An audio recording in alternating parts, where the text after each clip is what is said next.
So the hinges we have here are a 65-66 cast hinge off of a Mustang. And as we all know, these hinges, stamped hinges as well as the cast hinges, they wear out. And they've taken a lot of abuse over the years. And we have a good specimen here as an example of that. Very wore out and in need of TLC. And what we're going to do first is I'm going to address, now I might usually start out sandblasting all this, but my air compressor is not working right now, so we're going to address some things here on the hinges first. One of the things that's relatively common is that this pin is broken off. And when that happens, other than you crying, it's going to take some work getting it out. And I'm going to try a method that I saw on AutoRestoMod on YouTube. And he made it look easy. I don't know if it will be, but we have the equipment to do it, and that's what we're going to do. We're going to try to get this pin out. So I'm going to grind that down flat first, and then we'll start from there. So we come over here to my drill press, and we have the hinge in the vise here on the drill press. Now, on AutoRestoMod, they center punched it and drilled it that way. That's a good way if you don't have a drill press. If you have a drill press and a vise, this is a really good way of getting in there, eyeballing it, and getting in the center of where that pin is. If you see, we've kind of ground that area flat because it wasn't broken off flat. And so we've been able to, you can see now where the pin is basically. And what we're gonna use is a center drill. Instead of center punching it, I've basically located the center with this point. And we're going to go in and center drill it now, and then we're gonna drill it and tap it for a number 10 screw, and then I'll show you what we'll do from there. This is something I think probably most everyone can do in their own garage if you have a drill press. So let's see what we can do. We've already centered it up. Now I'm going to put the center drill in here.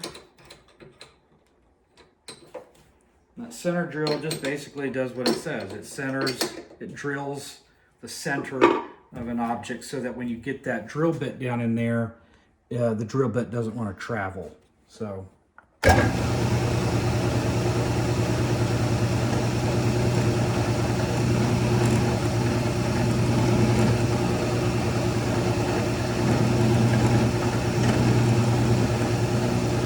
I'm going to add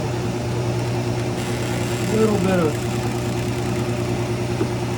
cat magic.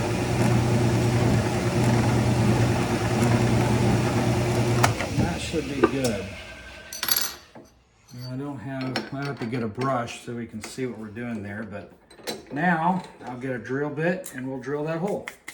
So we're going to drill out a hole for a 1024 screw, machine screw. And so we're going to use a number 25 drill bit, and then put our taps out here.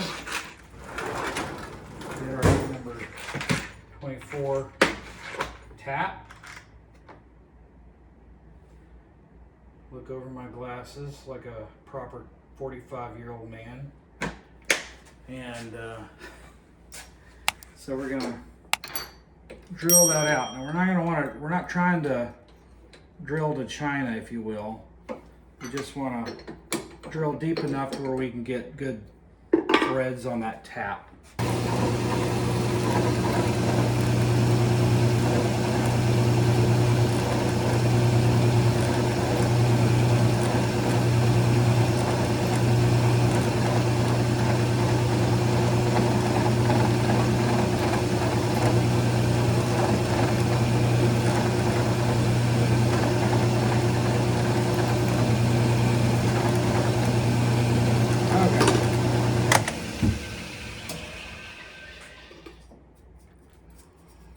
think that's good. So now, take out the drill bit, put him aside over here, and we're going to tap this. Now, tapping a hole with a small drill bit's very, and I've been doing this for a long time, and it makes you nervous. So, but it's got to be done. So we're going to try this out. I'm going to move this over.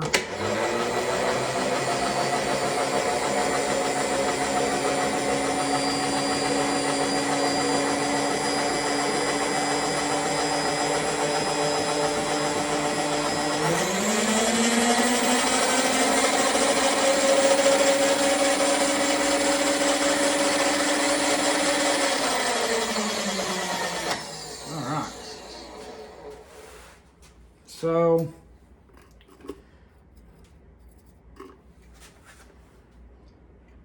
take this tap, you gotta make sure you center it as best you can. Make sure you're straight up and down. And with all taps, especially the small ones, once you get them started,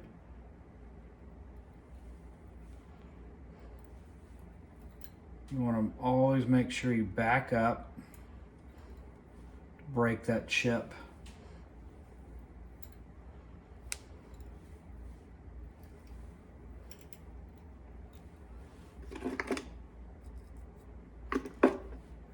Using a tapping oil is really important. So what we're going to do is we're essentially going to use this 1024 drill bit, screw, as a kind of a press, I guess. So I'm going to now go blow this out and we'll get a screw. So we got the this pin that was broken off at some point.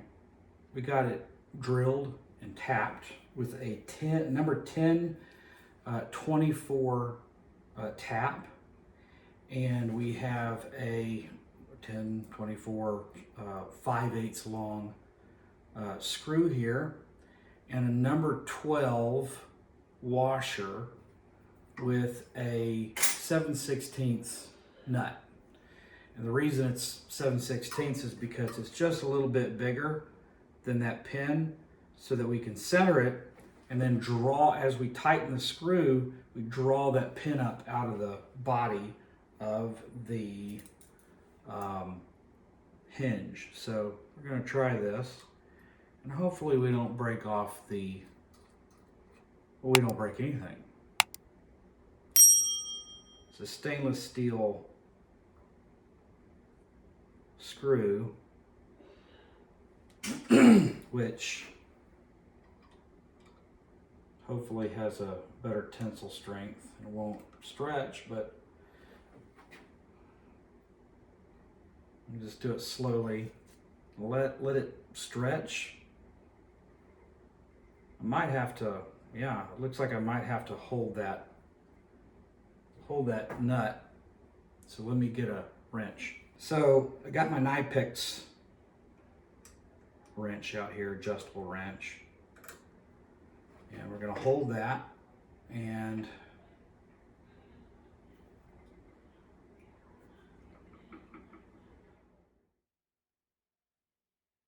now, because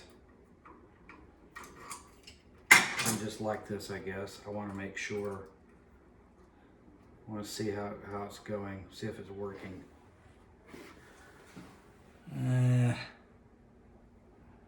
It's working. It's barely, but it's working its way. You know, center it back, put it back in. It's one of those things, just, you gotta commit. But it's working.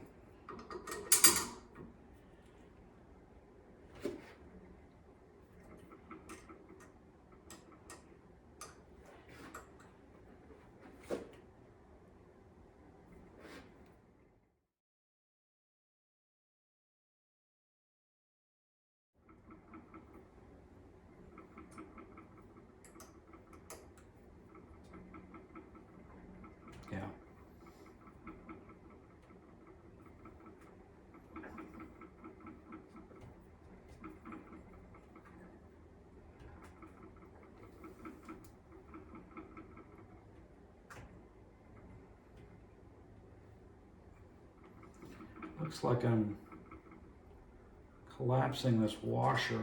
So I don't know if that was working or not. It is. That washer is getting a good workout.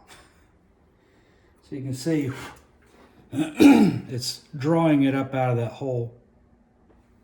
So we'll keep at it. Probably should have added several washers. I think I'll do that right now. So we finally got it out. Basically what I ended up having to do, as you can tell, is in order to get, so I got it up as high as I could, and it ran into the top of these washers. So then I had to start stacking other little pieces of another nut here. That's a square nut that I use on the pedal supports. Anyways, and then I had some scrap tubing that was laying around that was obviously larger inner diameter than that. And basically, and oh, by the way, started using longer screws. So I ended up using, I think 5/8, what I think this is like 7/8 or something, 1 inch. And then like an inch or so, 1 1/8, 1024 screw. So, you know, you obviously can play with it, but that's the general idea. So we got it out. That's, personally, I mean, that's a brilliant way to get it out. And it went pretty smoothly. It didn't take terribly long. I don't know how long this video is, but all that to say, we got that out. So now really we can start prepping that. We'll punch this out here and punch out the hinge pin, and I'll show you what to do